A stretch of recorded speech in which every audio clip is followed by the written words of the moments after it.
àndal tey bëgg nañoo waxtaan nag tuuti ci ki nga xamee ni moo di Cheikh Anta Diop bërki démb rek am na fàttaliku goo xamee ni El Hadj Mbaye Gar mi jagleeloon na ko jeudi bi passé la woon waaye tey dañuy ñëwaat ci dundug nit ki moom Cheikh Anta Diop égyptologue ci benn at mu am baccalauréat ci mathématique am itam baccalauréat ci wàllu littérature defe naa ni ñu ko déggee démb ci reportage bi ngi dégg ñu naan ci yeneen dëkk yi sax la gën a siiw ay Congo Cameroun Burkina États-Unis affaire yooyu et pourtant doomu Sénégal la. loolu moo gën a métti Pape Cheikh jeunesse sénégalaise actuellement nii Cheikh Anta ñu koy tuddee université ñu koy tuddee rue yeeg yooyu. vraiment ay œuvre am bëggoon nañ di ko xale yi di ko gën a jàng. surtout sa biographie ñu intégré jaaral Cheikh Anta bi. boo jaaree Cheikh Anta bi rek sama géer ga fa la dëkk. ñu koy tuddee ay université te ñun xamuñu jeunesse sénégalaise xamul bu baax. Cheikh Anta Diop. démb ba RFI laa doon dégg benn reportage bu mag bu ñu def ci dëkkam ba. dem ba foofu. interroger les personnes ressources. ñu wax ci Cheikh Anta liñ ci wax nga dégg xasaayit yi mu leer ne dafa nekkoon koo xam dafa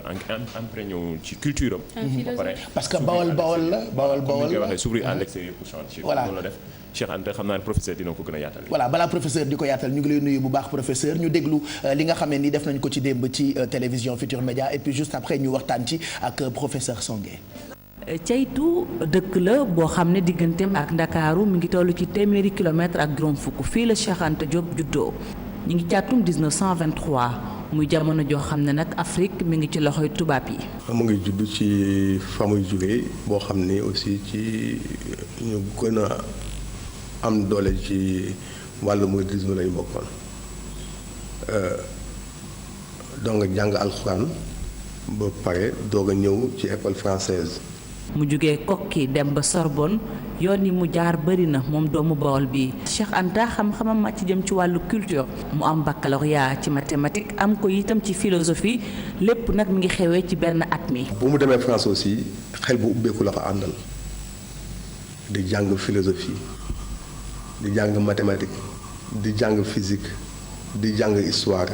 gàddu yëpp di dem boole ci politique bi. gannaaw ay at yu bëri yu mu def fële ca France mu ñibbisi ci réewam àndaale ay lijaasa yu bëri waaye itam àndaale ndono lu am solo bokk na ci la mu bind nation nègre et culture moom sax tey ji ci àdduna bi ay borom xam-xam yu bëri dañu koy ndamoo. Cheikh Anta foofu la njëkk a teg fondement bu diis buy wane ni ñun suñu aada ak suñu cosaan ak cosaanu aada ak cosaan bu am Égypte pharaonique benn banqas la. ca giseem ba ak Cheikh Anta Diop ki ñu dénk tey ji IFAN ne la muy fàttaliku ci moom boroom xam-xam bu mag a mag. ñun la njëkk jàngal 1981 ou 82 et bu boobaa maa ngi fàttaliku bu baax a baax bu mu ñëwee am benn ndongo bu ko toppoon tee saag yi professeur Aboubacar Lam bu ñu njëkk ba ñuy jéem a di wane suñu bopp mais très rapidement dañ xam ne kii ab sëriñ la ñu naan ndongo lañu. Cheikh Anta Diop boroom xam-xam bu nu ràññee woon Sénégal ay jamono xamuñu ko woon waaye réew yu nu wër ñoom xamoon nañ bu baax kan mooy Cheikh Anta Diop. 1981 yaakaar naa la commencé mën a jàngale fii ci Sénégal donc toog na lépp ñaari fukki at mu toog fii ci biir université bi ñu tere ko jàngale fii ci université Cheikh Anta Diop. ci atum 1986 ci la génn àdduna mu bàyyi nag ci ginnaawam science ak aada ak cosaan ñu tumuranke fanweeri at gannaaw faatoom googilee ndonoom ba tey ñu wéy di ci bàyyi xel. 1986 2016 30 ans tey ñu koy fàttaliku moom moomu di Cheikh Anta Diop ngërëm ñeel Faty Dieng mi nga xam ne ni moo ci amaloon ab gëstu démb rek jot ngeen ko seetaan ci télévision Futur Média professeur Songué ñu ngi lay nuyu di la gërëm ci sa teewaay ci yeewu leen bi comme chaque lundi tey ñu waxtaanee ki nga xam ne ni moo di Cheikh Anta Diop 7 février 1986 ci la faatu woon lan la ñu war a jàpp ci ay œuvre Cheikh Anta 30 ans après. waaw li ñu ci war a jàpp rek mooy ni ko ñëpp waxee un sentiment de regret et de nostalgie parce que Pape nous n'avons pas suffisamment profité de ce génie que nous avons nous-mêmes engendré. yàgg nga dégg ni partout ñu ngi koy célébrer boo demee aux États-Unis am na ay dëkk yoo xam ne dafa am journée Cheikh Anta Diop. ah bon oui bien sûr nga ñëw fii Égypte am na ay journée Cheikh Anta Diop yoo xam ne annuellement laa la wax. annuellement Cheikh Anta Diop moom dañ koy fêter nga ñëw Sénégal presque personne ne parle de Cheikh Anta Diop. parce que nous autres man il a fallu qu'on en parle que Garmi wax ko. que reportage bi jàll ci télé bi. ma doog a xam ni sax que ñu ngi toll ci célébrer Cheikh Anta Diop. mais absolument moo tax surtout jeunesse actuelle bi ndaw yi nga fay dernière génération yi ñoom xamuñ sax kuy Cheikh Anta. luy problème bi kon léegi dañu boolewul ay œuvre am ci programme scolaire bi wala comme ni ñuy def ak suñu intellectuels yeeg suñu borom xam-xam yeeg suñu jàmbaar yi xeeb leen on préfère jàng Baudelaire rek Hugo que ñu leen di jàng ñoom. jeex na daal c'est grave règle nga problème bi cet éternel complexe là qui nous habite ba tax génie yi nga xam ne comme ni ma ko waxee ñun ñoo leen di jur sax duñ ci mën a. kon ba léegi esclave la ba léegi presque intellectuellement en tout cas esclave la ay œuvre u Cheikh Anta Diop pratiquement newul ci programme sénégalais yi moom ci boppam reportage bi wax na la ko il est resté pendant 25 ans malgré tous les types de prestige yi mu amoon malgré onction bi ko communauté scientifique mondiale bi joxoon amul droit ñu autoriser ko pour mu jàngale université Dakar je crois vers 82 la fa jàngale mu ngi gaañu 86 donc c'est un maximum de 4 ans sous la querelle de combat politique moom ak Senghor on l'a embastillé et on a empêché sa pensée d'être diffusée et connue alors que y a plupart des questions yi nga xam ne ñoom lañ jànkonteel moom jox na leen une solution scientifique et technique boo xam ne mën nañ cee sukkandiku pour dem maa ngi fàttaliku téere bu Mamadou Dia bind l'ancien président du conseil qui s'appelle mémoire d'un militant du tiers-monde benn passage moo ma ci frappé mu ne Cheikh Anta Diop génne woon na déjà li mu doon wooye une pile atomique boo xam ne à l'époque déjà ñun mënoon nañu booster sur le plan des énergies nucléaires laa la wax Pape mais nee nañ ba ñëwee di ko wax Senghor mu ne moom festival mondial bi la taloon c'était à l'époque kon complexe bi ñu nekkee ñun yàgg na ci réew mi defe naa mais dafay yàgg te moom mu ñu ko tardel te Cheikh Anta Diop encore une fois on n'a malheureusement pas profité de lui aujourd'hui yaakaaroon nañ ne gars yi dinañ xaw a rectifier le tir le minimum mooy nga def ay ouvrage am ci programme mais bi may càmbar sama ndongo yi naan leen xam ngeen kuy Cheikh Anta Diop ñu naan ma est-ce que dafa mel ni moom lañ tuddee université bi dégg naa moom moo nangam le carbone 14 ak nangam mais c'est un scandale pour que kooku ñu koy célébrer de façon mondiale dans son propre pays presque kenn xamul. mais est-ce que professeur waruñu ko dugal ci œuvre programme à partir de l'école primaire comme ni ñuy jàngee Lat Dior wala yeneen historien yi ñi nekkoon ci histoire peut-être que école primaire sax dina xaw a mais intégrer tuuti rek mais au minimum ñu imposer ko dans les programmes au niveau des collèges et des lycées et au niveau également de l'université parce que am na ay spécial de Cheikh Anta Diop mais malheureusement bala nga leen di dégg rek comme ni ngeen ko waxee léegi ñu ne voilà dañ koy commémorer wala ñu dem à l'extérieur pour ne profite pas de sa pensée boo génnoon la plupart des intellectuels nga ne les principales thèses défendues par Cheikh Anta Diop boo moytul duñ ci sori ça c'est un scandale. y a pas que Cheikh Anta yow jàngalekat nga ci kilifa nga ci wàllu njàngale mi fii ci Sénégal yéen est-ce que yéen a ngi tëral combat yu mel noonu boole ci programme bi sunu intellectuels yi sunu jàmbaar ñu ngi koy tëral Pape déjà actuellement nii démb rek xam naa gaa ñi biseeguñu am na un collectif de professeurs de philosophie dirigé par Abdoulaye Sow man membre laa ci commission bi ñu nga woon ceytu def pèlerinage bi ak ay élèves jël ay car ay bus dem def pèlerinage bi mais tant que les pouvoirs étatiques jàppale woon ñu dugal ko ci biir programme bi revaloriser sa pensée du am benn njëriñ parce que man keroog dama demoon seeti benn jege ñaale Abdou Diouf président Abdou Diouf plutôt muy Talla Cissé Talla jege woon ko lool bi ma toogee ministre du tourisme voilà bi ma toogee tonton Talla Cissé di wax c'est-à-dire c'est comme si dama doon voyager mu may nettali président Abdou Diouf fi mu jaar digganteem ak Senghor yenn ci ay détails yoo xamante ni peut-être ñun xamuñu ko on connaît que l'homme politique alors que am na ay ruxaat yoo xamante ni bu ñu ko jàngalee ci école nit ñi dinañ ko xam et moi ça m'a permis de xoolaat xam-xam gi nga xamante ni war naa ko acquérir pour doon kilifa ni président Abdou Diouf absolument ça veut dire que simplement ñun héritage bi ñu war a jëlee ci anciens yi ak ñi nga xam ne amuñ ci profité wuñ ci ils sont méconnus ils ne sont pas enseignés oui mais professeur au-delà des pouvoirs étatiques parce que man je me rappelle temps yi ma nekkee primaire dañ doon def les mercredis après-midi ay projections boo xamante ne c'est ay histoire biographie de certains de yenn figures yoo xamante ne jot nañu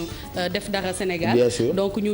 jàllale ñu genre projection yu mel noonu donc pour man établissement yi xam nga du rôle forcément que de l'État même établissement yi non bu ñuy wax état bi ci programme bi rek la c'est vrai que li nga wax dëgg la les établissements mën nañ def ay journée Cheikh Anta Diop mën nañ def ay colloques mën nañ def ay séminaires pour mieux diffuser sa pensée mais naa la wax leen mës nañ ko def une fois je me rappelle au centre culturel Blaise Senghor man mi maa bokkoon ci ñi ko jiite mais ñi newoon ci salle bi il ne faisait pas 15 personnes mais c'est-à-dire dëgg la de parce que bu dee élève bu mel ni man nga ban sortie ça ne les intéressait absolument mais il faudrait imposer ça aux élèves alors qu'il y avait des sommités intellectuelles yu toog di génne di xelli loo xam ne ci Cheikh Anta Diop mais je te dis pas qu'on devait pas faire 20 dans la salle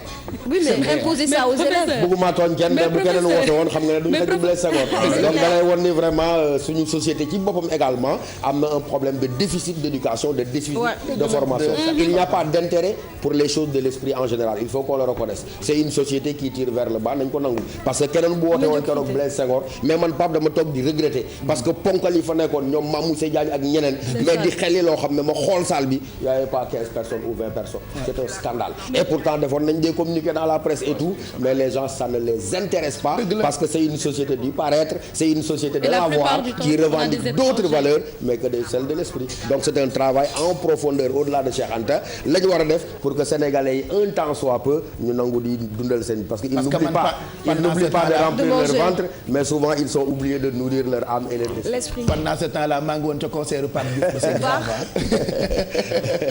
donc loolu tax Cheikh Anta Diop il n'est pas connu et comme ni ma la ko waxee bon rapidement ses principales thèses bi ci njëkk il montre que l'Afrique est le berceau de l'humanité mais ensuite il montre l'unité culturelle de l'Afrique. L'unité culturelle de l'Afrique loolu dafa bind un livre qui s'appelle Pour un État fédéral d'Afrique noire. Pape mu jël toutes les dimensions ethniques, anthropologiques, culturelles, linguistiques génne ay correspondances daal ne homme politique yi voilà base yi nga xam ne bu ngeen ci tegee seen tànk États-Unis d'Afrique bi gaa ñi di woy voilà les moyens techniques et scientifiques de le réaliser. kon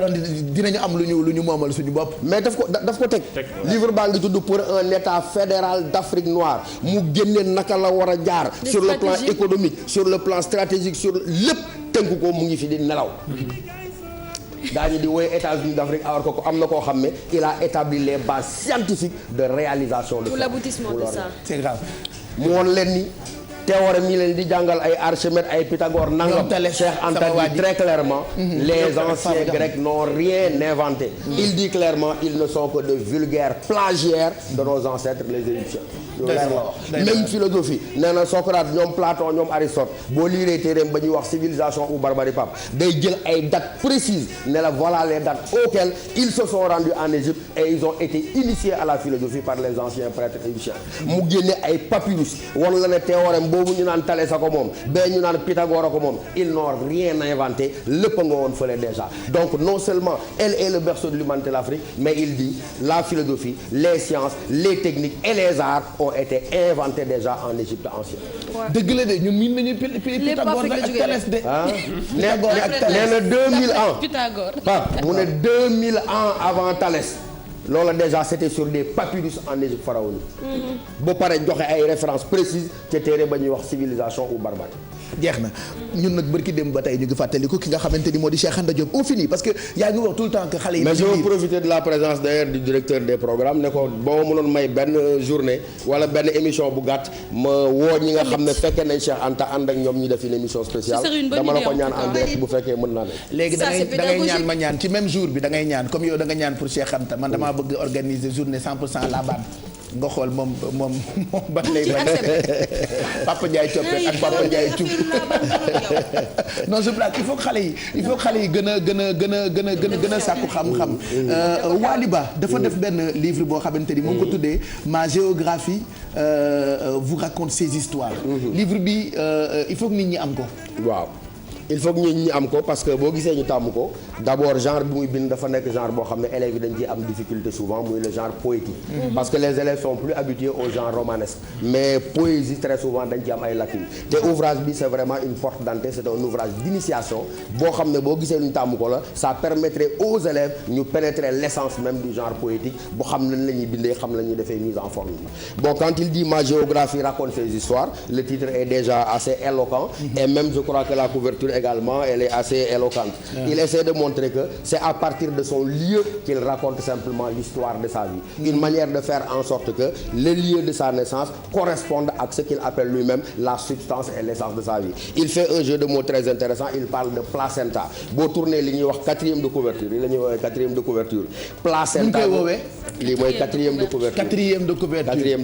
waaw ci livre. Donc boo gisee foofu placenta il est en train de montrer que peut-être si la vie elle n'est que souffrance, l'individu quel désir il éprouve de retrouver la chaleur du placenta maternel. Et donc il est en train de montrer que c'est à partir des gargouillis de ce placenta-là que giclent les premiers éléments de la vie. Et qui ne comprend pas ce placenta ne pourra pas percer les mystères de la vie. Merci professeur, je pense que c'est très clair. Donc livre bi c'est aux éditions Harmattan. Mën ngeen ko dem wuti Wally Ba la tudd Ma géographie vous raconte ses histoires. Et ça il vous l'offre il l'offre au plateau. Oui donc au plateau kon xam parmi dañu koy ceux qui sont un peu nga baal ma il a un autre ouvrage. Toujours du même auteur. Qui s'appelle Le Grand Livre des méthodologies. Qui également on l'a choisi pourquoi parce que c'est une excellente préparation. Pour les élèves pour les étudiants ak ñun ñëpp ak ñëpp ñi nga xam ne war nañu mën a passer un concours. Donc dissertation épreuve bu difficile la. L'ouvrage là c'est une porte d'accès boo xam ne mën na ko régler. Donc ça s'appelle les grands livres des méthodologies ça c'est la dissertation. bii nga baal ma c'est un ouvrage du professeur Djibril Samb. comme gars yi nee nañ xamuñ kan mooy Cheikh Anta Diop. ouvrage bi c'est un raccourci qui permet en quelques pages bariwul de pénétrer l'essence même de la pensée de Cheikh Anta Diop. Il a été écrit par le professeur de philosophie Djibril Samb, maître de conférence. L'ouvrage a été publié aux Nouvelles Éditions africaines du Sénégal. C'est en 1992 gis nga bu ma ci yor ni mu xawee mais c'est un ouvrage de référence. Donc ñi nga xam ne xamuñ Cheikh Anta Diop yàkkamti nañ seen liggéey mayu leen ñu toog def yenn recherche yi ouvrage bi c'est un raccourci assez intéressant. Et c'est en même temps une manière de rendre hommage à l'un de mes anciens maîtres à l'université de Dakar que même si on l'a perdu de vue depuis un certain nombre d'années. D'accord merci beaucoup professeur Songué ñu ngi lay gërëm bu baax ci savoir comme chaque lundi ni nga ñu koy décortiquer am na solo tey waxtaanee nañu Cheikh Anta Diop ak yenn ci ay ouvrage yoo xamante ni mën nañoo jëriñ.